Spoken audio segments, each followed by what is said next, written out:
vapors of carbon, nitrogen, sulfur, which are possible catalysis poisons as well. If you're trying to find those, good luck. Nobody's ever going to believe you because they're going to be from the potential environment. Now, an example of contamination from the literature, and this is potential contamination in the literature, is it was reported that this is the background spectra here of a sample that underwent electrolysis, I believe. And then before they underwent electrolysis, and here's two samples afterwards. They saw an extra peak. And this is actually an X-ray emission. And radioactivity is one of those nice things you don't feel it. It's spread everywhere in the environment. And so they claimed in this that it was potentially possible that they were seeing platinum-197 being formed in their low-energy nuclear reaction. However, if you also look in the literature and you take radioactive disequilibrium and uranium-bearing rocks, in other words, the uranium decay series, you'll find that these spectra from this part here are remarkably similar to those, implying that it could have been truly a platinum-197 radioactive element that was formed in this reaction, which would be wonderful news for this community, but it could be a dust particle of uranium. And you remember, uranium is everywhere. And those dust particles have lots of uranium, and you can measure that dust particle if it falls on your surface from a radio tracer. So one must be very careful of contamination in the environment. Now, if you're going to be careful of contamination, it'd be nice to be able to measure it. So let's talk a little bit in the tutorial aspect of this, how one would measure different types of contamination. We have surface contamination, what are the steps necessary? And we have potentially bulk metal contamination. That is, the materials in the bulk could be migrating from the bulk out to your surface, and you're all of a sudden seeing something that wasn't on the surface because it was in the bulk and got concentrated on the surface. So how can each be measured? They're actually measured slightly differently. Let's talk about surface first. Aqua regia is known to dissolve noble metals. And it certainly dissolves gold, platinum, and palladium. It is thought to do that by forming a complex ion, usually a chloro-complex ion, which causes that material to be soluble and derives the equilibrium from the solid to the soluble material. Other reactions are known to occur. Nitric acid is known to oxidize chloride, Cl-, and form chlorine gas and nitrosyl chloride. And both of these things are why aqua regia actually turns yellow and has a very strong oxidizing smell if you ever handled it. Well, as it turns out, I made the observation that if you etch palladium with high purity nitric acid, again, the concept is high purity, it doesn't have a lot of chloride in it, it will oxidize at various rates. And I kept saying, why in the world could that be? What could be happening is you have advantageous chloride. You have that dust particle of salt, or somebody sweated over their sample and some of their sweat fell onto it. I don't know. But chloride on the sample that contributes to this oxidation process, forming chlorine gas. And chloride gets oxidized to chlorine gas. The chlorine gas is a good enough oxidant to oxidize the palladium, reforming chloride minus, which then gets reoxidized. So the chloride is just catalytically oxidizing the palladium. Eventually the palladium completely dissolves. You can use this as an example to measure chloride. For example, you take palladium, you clean it by using high purity nitric acid that's dilute. You wash it a couple of times, and you expose it to concentrated nitric acid, it does not etch. You add a known amount of chloride, and it etches at a given rate. Here's two examples of samples. You compare that rate to what you see on your other samples, and you can measure not only surface contamination, but chloride, because the slope changes, that is actually buried under, in this case, several multi-layers of something else. Now, we can use this to measure chloride, but you can use this idea to etch your palladium at a controlled rate. So that if you're cleaning the palladium, you can etch only at the grain boundaries by essentially using high purity nitric acid and adding known amounts of chloride. And you wait a couple of days, it will all etch away. you'll be surprised how eventually it will etch away. But it won't etch away so rapidly that you have to use aqua reagent and dip it in for seconds. You can use minutes to hours depending on the chloride concentration you have into that sample. So that's how I actually prepare surface analysis. I take and etch just a little bit of the surface. I analyze that solution. I say, what kind of stuff is on that surface? Then if I want to do bulk analysis, that's a little bit more complicated. Why is that? It's because bulk, we're going to do it by ICP-MS, and bulk is problematical because we have a trace instrument. And trace instruments really, really, really do not like to have large quantities of materials put in them. We have put in essentially parts per million, thousands of parts per quadrillion, billions of parts per quadrillion into that instrument, and now we don't have a clean instrument anymore, no matter what we do to get rid of it. That instrument is permanently contaminated with palladium, at least the inlet is, and until you get rid of that inlet and replace it, you will not do trace palladium analysis in that instrument, which I don't care about doing, but other people may have in the future. So one of the ways to do it is we need to reduce that large quantity of palladium down into a manageable amount, yet keep all the other stuff that we're trying to find out that may be in there. As a suggestion by Ken Rubenstein, dimethylglycine will precipitate palladium and nickel. And what we do is we take an acid solution, we dissolve the palladium completely, we add dimethylglycine, it forms this yellow palladium complex, we centrifuge it down, and we use the supernatant to do the actual ICP-MS analysis.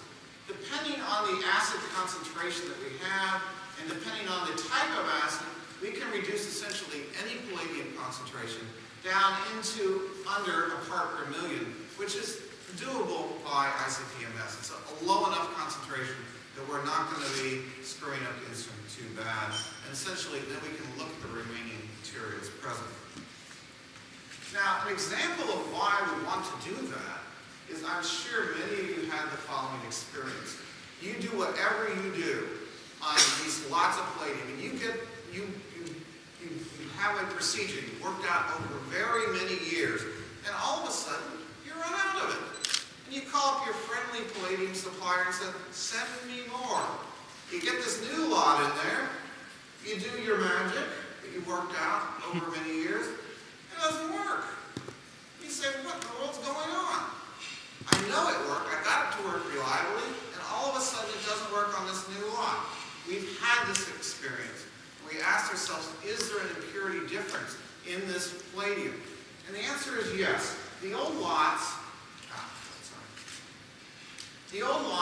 are actually down here someplace. And this is just zirconium.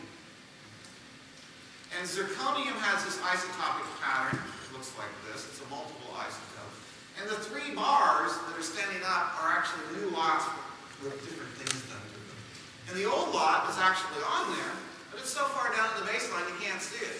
So what happened is the supplier changed the way they melted the palladium. There's a hypothesis. You can melt palladium in zirconium crucibles, yttrium stabilized zirconium, and by golly, what you see here is you see zirconium, and you see yttrium as impurities in this palladium. Now, do these have any bearing on making this work or not? We're not sure, but we know the supplier changed their preparation procedures, which they're willing to do because they don't care about the pulp fusion community. If we have any, a few $1,000s worth of palladium out of the many millions that are purchased probably every day in the world, they're not going to care about us. And also things you must know about is there's a lot-to-lot variation within the lot. Why is that? You take this gigantic crucible and you melt your palladium, you pour it out into ingots or into bars, whatever you're going to do with it. The stuff at the side has had contact with crucible walls. The stuff in the middle doesn't. So how do you sample that lot to get you what is in that lot to get you an elemental analysis?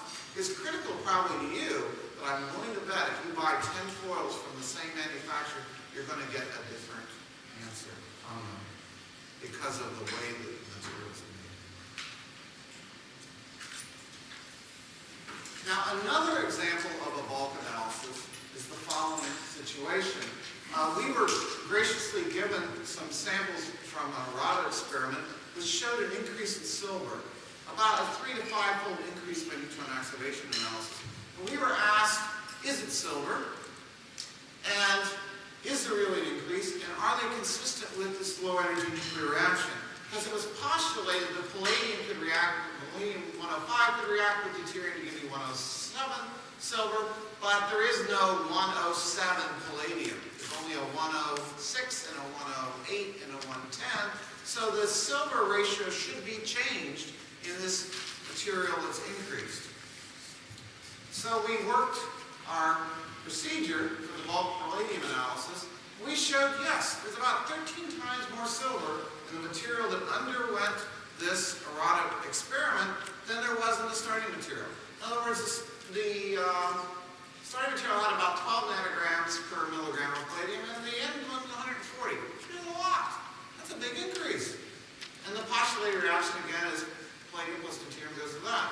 However, the isotopic ratio is normal. Absolutely normal. No difference whatsoever between that and natural silver. How could that be? Where did the silver come from? Well, as it turns out, palladium is known to have a silver added as a hardening agent, right? It's contained in this container which has deuterium pumping through it. Some of that silver can migrate from the container walls into the material on the inside. And of course, it's going to be natural isotopic silver because it was natural isotopic silver on the outside of that container. We actually weren't able to analyze the container. We were given part of the container, but the wrong part. And it actually contained silver. It contained about 0.008% silver. I'm not sure that's sufficient, but once we analyze the remaining container, I'm reasonably certain it has a higher concentration of silver in it. Now, some of the precautions for doing trace analysis that we should be aware of. Of course, use high purity acids and high purity water. We triply distill our water in quarts. Okay? That's kind of important because glass dissolves. It takes about 5 to 10 seconds before you start to see substantial quantities of dissolved glass in your triply distilled water. So if you use glass anything, you're going to, at minimum, contaminate all your samples with silicon, barium, calcium, strontium, sodium, and potassium, and a few other of the alkaline earths that I have probably missed. And you're going to have essentially the right corner of the periodic table almost immediately. Dedicated rooms for extraction. As soon as you handle a standard in your lab that is a powder, you're going to contaminate that lab irreversibly. The minute you open that bottle, you're not going to be able to clean it up at the part per trillion, part per quadrillion level. Try buying solutions if at all possible. Don't handle solids. Dedicate equipment for extractions. Always store in the same room. Plasticware rather than glassware. Glass dissolves. Nothing placed in stock solution. Lots of blanks. I can't emphasize this more than enough. At least 100-fold blank excess, if not 200-fold. I sometimes run 300-fold. That's 3 blanks for every sample. Disposal of everything, care and handling materials, and survey the room, survey the room, survey the room. This cannot be overemphasized. If you have what you think you're making all over your room, do you really have it? Or are you just fooling yourself from some random event? Without all these precautions, I wouldn't go talk to my colleague. You're not going to rewrite 100 years of chemistry. You're not going to pass go, you're not going to win a Nobel Prize. With these cautions, you might go talk to your colleagues and say, I have something unusual occurred. But without them, I would just kind of be embarrassed. Is there something unusual in my control? Is my mass spectrometer line? Let's go on. Just a little bit briefly about ICP-MS. We generally dissolve the sample, we spray it at 10,000 degree plasma, we extract it, and cluster ions can form. They are not generally, these ions are cluster ions with argon and oxygen. They form as we're extracting those ions out of the plasma and they're cooling down, they recombine. Unless you have a very, very robust molecule, it is not going to make it through this process, folks. So if you think you see that robust molecule in your ICP-MS Spectrum, it probably wasn't there because you had it there initially, but it formed during the analysis. Be wary of cluster ions. They do form. They form under different operating conditions. They vary with the matrix. They vary with how you run the matrix. An example is this mass 141 with praseodymium. Don't be myopic. Don't be myopic. Look at the whole spectrum. Is it praseodymium?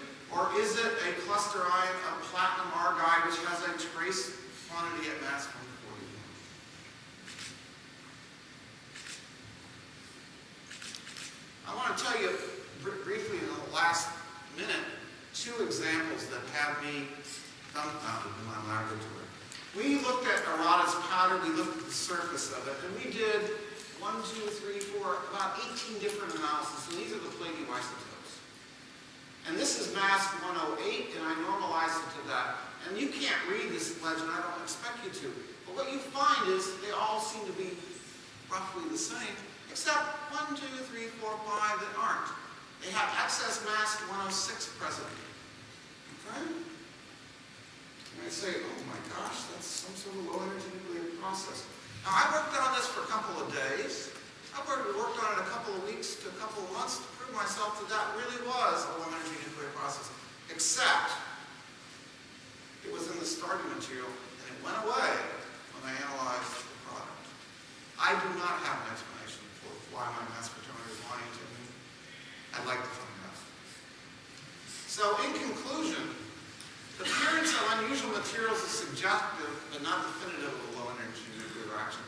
Contamination is really difficult to control, and sources are not really always understood. Blanks help, but they're rarely treated the same as samples. Some are permeated, some are not. One must be very wary of instrument artifacts. Cluster ions are one of your big bugaboos. You're going to see them, be wary of them. The analytical strengths for transmutation, in my opinion, are the production of radioisotopes, then production of unusual elements with unusual isotopic ratios, and finally, production of more common elements. Why do I rank them this way? Because that's what you see in the environment. You don't see a lot of radioactive isotopes. You don't see these unusual elements. As you go down this chart, you see more and more and more likely in the environment. I would be careful making claims of making those types of claims.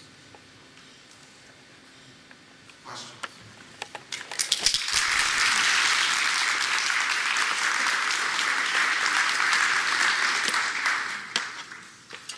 So you said that Arata's powder had PD-106 in it, and then it went away? That's correct. Okay, so metabolic went away. The funny thing was, nature was really unkind in this experiment. It went away and made absolutely natural abundance palladium. So if there was truly an excess 106 initially, it went back to normalizing atomic ratio, because some of those bars were the material after it undergone the process. And the 106 was more concentrated on the surface than the bulk. But again, I have no Okay. I experienced more than 7 years after your experiments. So we took a lot of okay. The main was about the blade. The blade is key point for isotopy, and the other is to look at all the spectra, not all the mass that we are looking for. So we look up to mass 150. So if we look on combine the blank instruments and all the mass possible, the possibility of error decrease in a wonderful way. So your comments are right, but not so dangerous if you make a whole spectrum of errors. I firmly agree with you, but you have to actually interpret the It spectrum. takes more time. I agree that you should be looking at the full spectrum, but you should also very carefully interpret that spectrum. Yes, I agree. And in some cases, the raw data that I've seen, there could be alternative explanations. The point is, if you start of high quality material, the possibility of having two elements together so on decrease very well, very much. So it depends how you make accuracy the starting experiment. So if you have few elements, very I don't want to everything. You are right. The Naval Research Lab works with researchers around the world. And when we do so, we often sign non-disclosure agreements. So I do not want to discuss any particular set of experiments in particular. But in general, people have looked at large spectrum, SIMS in particular, and I look at the same spectra and I see obvious cluster ions that can be misinterpreted as isotopic changes. I think it's generally believed that LENR is a surface reaction, and ICP-MS is going to dilute whatever surface reaction there is. I actually do two types of analysis. I do first a surface analysis, and I do a bulk analysis. I actually compare both of them. So how do you do the surface analysis? I do a limited etching with high purity nitric acid and a limited amount of chloride. And the typical amount of palladium I remove is about 1 to 10 micrograms per gram of palladium. So I don't know how many monolayers that is, but it's not very many. Well, anyway, we saw from Steelworth's presentation that there are hot spots. And we see hot spots too, but we have associated localized chemical changes. And we've got to, it's like looking for a needle in a haystack. So what I'm going to suggest is that surface analysis needs to be looked at very carefully. In that particular case, if you want to look at localized areas, certainly SIMS is the way to go. Right? But the trick is, many of the SIMS spectra that I've seen, I'm not convinced that people have seen an unusual isotopic ratio of them. What I interpret them as is just cluster ions. And I'm worried that you're saying that we're going through these low-energy nuclear reactions, we're doing this transmutation, we're making everything that's naturally abundant, that's abundant in the environment. How do I know that it just didn't get concentrated at that spot? Well, if you do, We're running late. I think we should have this the private conversation. We have one more paper